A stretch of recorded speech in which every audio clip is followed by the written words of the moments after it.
안녕하세요. 패밀리 닥터 손주효입니다. 이번에는 치아 기형에 대해 말씀드릴 건데요. 치아 개수나 모양이 정상과 다른 경우 중에 과잉치라는 치아 개수가 많은 대표적인 치아 기형이 있는데요. 보통 과잉치는 따로 증상이 없다 보니까 충치 치료를 위해서 치과를 방문하거나 또는 치아 정기 검진을 위해서 치과에 방문했다가 엑스레이를 찍고 과잉치를 발견하는 경우가 대부분이죠. 네, 과잉치 그냥 둘 수 있으면 참 좋겠는데요. 과잉치를 그냥 놔두게 되면 우리 아이들의 영구치 성장 발육에 여러 안 좋은 영향을 미치게 되어서 반드시 제거하는 것이 필요합니다.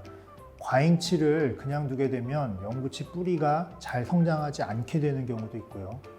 영구치 뿌리가 성장하더라도 과잉치와 겹쳐져 있기 때문에 이제 이 사이가 벌어져서 나오거나 또는 이가 삐뚤어지게 나오게 되는 경우가 많아요.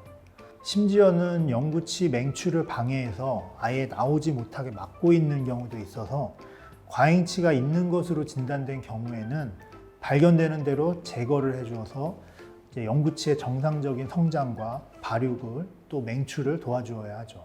과잉치를 제거한 후에도 또 영구치 맹출이 끝날 때까지는 정기적이고 지속적인 경과 관찰이 필요하고 경우에 따라서는 교정 치료 등 후속 치료가 필요한 경우가 있기도 해요. 과잉치는 반드시 제거가 필요하다고 말씀드렸지만 발견되는 즉시 무조건 제거할 수 있는 것은 아니고요. 인접한 영구치아의 뿌리가 얼마나 자랐는지, 그리고 우리 아이들의 신체적인 성숙도와 과잉치 제거 수술을 거부감 없이 받아들일 수 있느냐의 심리적인 성숙도도 고려해서 그 시기를 판단해야 돼요. 우선 과잉치는 그 뼛속에 존재하는 경우가 대부분이라 과잉치를 제거하기 위해서는 수술을 할 수밖에 없는데요.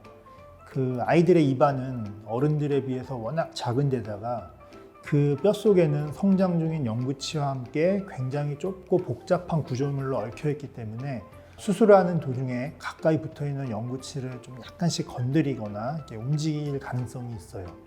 만일 영구치 뿌리가 형성되기 전이나 이제 막 형성되는 중에 수술을 하다가 그렇게 되면 그 해당 영구치의 뿌리가 이제 똑바로 잘 성장하지 못하거나 뿌리가 아예 자라지 못하는 경우가 있을 수가 있게 돼서 대개 일반적으로는 영구치의 뿌리가 최소 3분의 1이나 아니면 2분의 1 정도 자란 후에 수술을 하는 것이 해당 영구치 성장에 영향을 미치지 않을 수가 있어요.